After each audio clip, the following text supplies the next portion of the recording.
শীতের এক জ্যোৎস্না রাত, চারদিকে কুয়াশার চাদর, আর দূরে কোনো গ্রামের আলো ঝাপসা দেখা যায়। আমি আর আমার বন্ধু রাহাত তখন মাধবকুণ্ডের কাছাকাছি এক গ্রামে ঘুরতে এসেছি।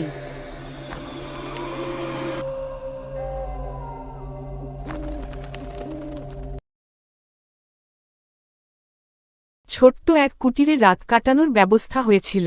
জায়গাটা বেশ নির্জন, চারপাশে বন জঙ্গল। দিনের বেলায় জায়গাটা বেশ সুন্দর লাগলেও রাতে পরিবেশটা অদ্ভুত রকমের ভৌতিক মনে হচ্ছিল। রাতে খাওয়া দাওয়ার পর কুটিরের মালিক আমাদের সতর্ক করে বলেছিলেন, এখানে রাতের বেলা বাইরে যাবেন না। এই জঙ্গলে অনেক পুরনো কাহিনী আছে।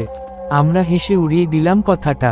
ভূত প্রেতের গল্পে আমাদের বিশ্বাস নেই, তবে বন্ধ দরজার ওপারে কুয়াশায় ঢেকে থাকা অন্ধকারের দিকে তাকিয়ে কেমন জানি এক চাপা ভয়ের অনুভূতি হচ্ছিল। ঘড়িতে তখন রাত 12টা।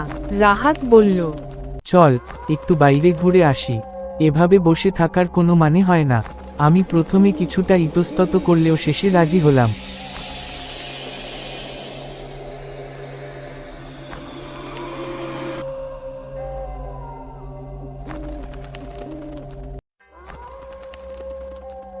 বাইরে পা রাখতেই ঠান্ডা হাওয়া আমাদের গায়ে শিরশিরে অনুভূতি সৃষ্টি করল। জঙ্গল থেকে রাতজাগা পাখির ডাক আর কোনো দূরের নদীর গর্জন শুনতে পাচ্ছিলাম। হঠাৎ করে দূরে একটা আলো দেখা গেল।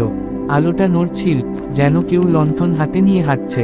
আমরা দুজন কৌতূহল নিয়ে এগিয়ে গেলাম। কাছে যেতেই দেখলাম একটা বুড়ো লোক, সাদা ধুতি পরা, মাটির দিকে তাকিয়ে ধীর পায়ে হাঁটছে। লোকটার হাঁটার ভঙ্গি অদ্ভুত রকমের ভিড়। আমরা, কাকু, এত রাতে এখানে কি করছেন বলে ডাক দিলাম।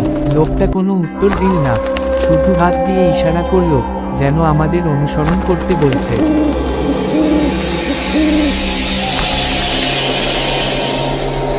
আমরা তাকে অনুসরণ করতে শুরু করলাম। জঙ্গলের ভেতর দিয়ে অনেক দূর আসার পর একটা বড় বটগাছের নিচে পৌঁছালাম। বটগাছটার শিকড়গুলো মাটিতে ঝুলে পড়েছে, আর গাছের গোড়ায় মাটির একটা পুরনো মঠ।